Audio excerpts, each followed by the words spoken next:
अमन गौतम एक दलित 24 वर्षीय युवक जिसकी मौत हुई है। परिवार का आरोप, पुलिस कस्टडी में मौत हुई है।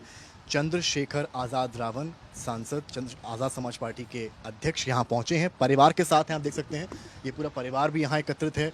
जो बहन है अमन गौतम की वो मौजूद हैं, और जो अमन गौतम की 3 साल की बेटी है उसको अपने कंधे पर लिए हैं।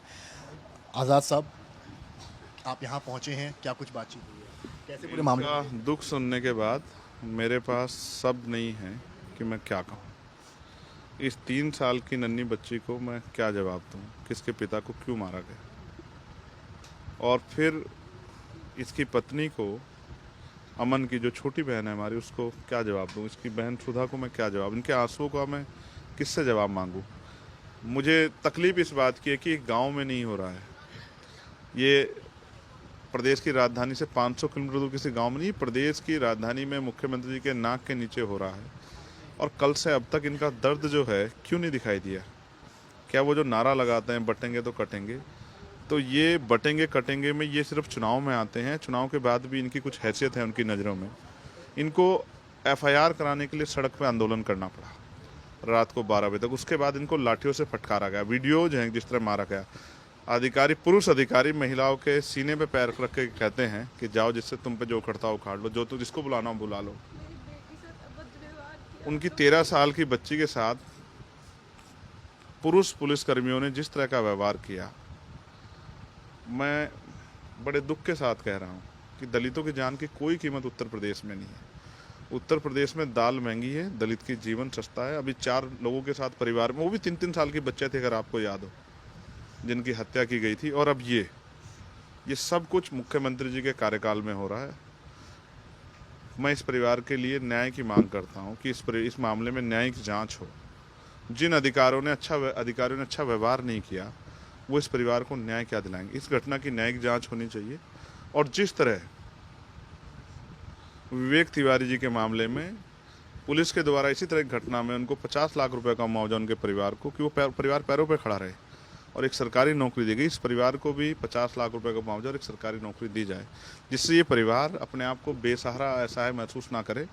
और अगर ऐसा नहीं होता तो मुझे और आपको और हम सब लोगों को मान लेना चाहिए कि बटेंगे कटेंगे नारे में हम वोटर के अलावा कुछ नहीं है, और हमारी जान जो है वो दाल से सस्ती है, और दाल उत्तर प्रदेश में महंगी है। आपने कहा कि दलितों की सुनवाई नहीं है, लेकिन आप अगर बीजेपी की बात करें, सपा की बात करें या बसपा की बात करें, सभी दलित वोट बैंक को लेकर बात करते हैं, चुनावी रैलियों में कहते हैं। आए आप हैं यहाँ पे। मैं तो ड्यूटी कर रहा हूँ। मैं जब तक जीऊँगा इनके लिए काम करता रहूँगा, और मेरा जीवन इनको मैंने 1 साल पहले गोली खाई थी।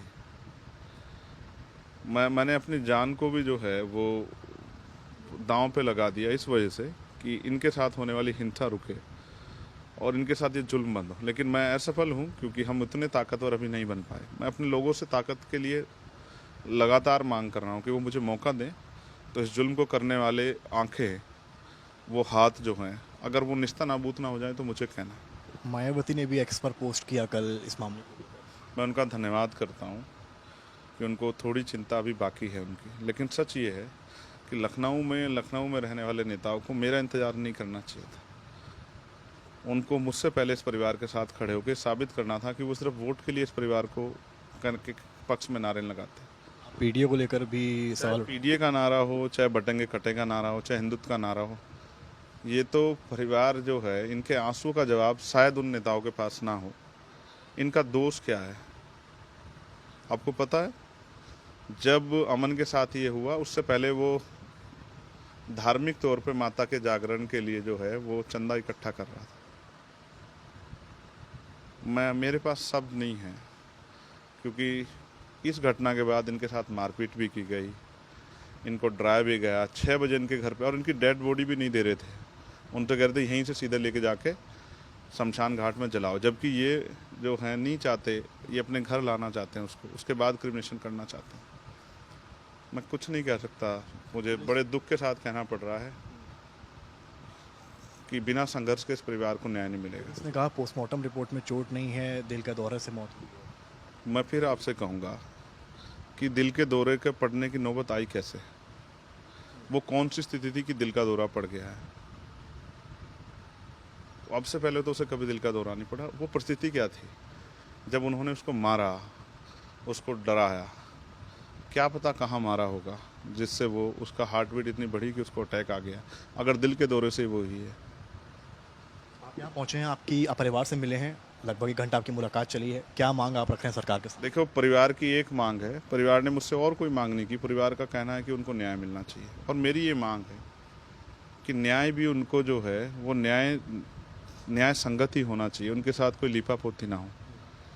तो उन जिन पे एफआईआर हुई है उन पे कार्रवाई हो। जिन लोगों ने बदतमीजी की है, रात मारपीट की है, लाठो वीडियो में है, उन अधिकारियों को सस्पेंड किया जाए और इस परिवार को विवेक तिवारी जी की तरह, क्योंकि ये भी समाज का हिस्सा है, उनको 50 लाख रुपए मुआवजा, एक सरकारी नौकरी दी जाए और इनके आंसू पूछे जाएं।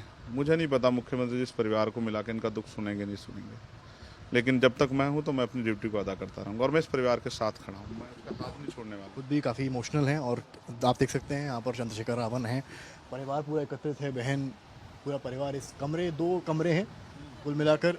हाँ, ये तो चाची का घर है, हमारा तो इससे भी छोटा सा कमरा है जी। चाची का घर है जहाँ पर आए, यानी कि एक राजनेता को ये परिवार अपने घर भी नहीं बुला सकता था। कमरा उस परिवार का इतना छोटा था, वो कह रही हैं कि कमरा इतना छोटा है जहाँ इतने लोग इकट्ठा ही नहीं हो सकते थे। कैमरामैन रोहित के साथ समर्थ श्रीवास्तव, लखनऊ आज तक।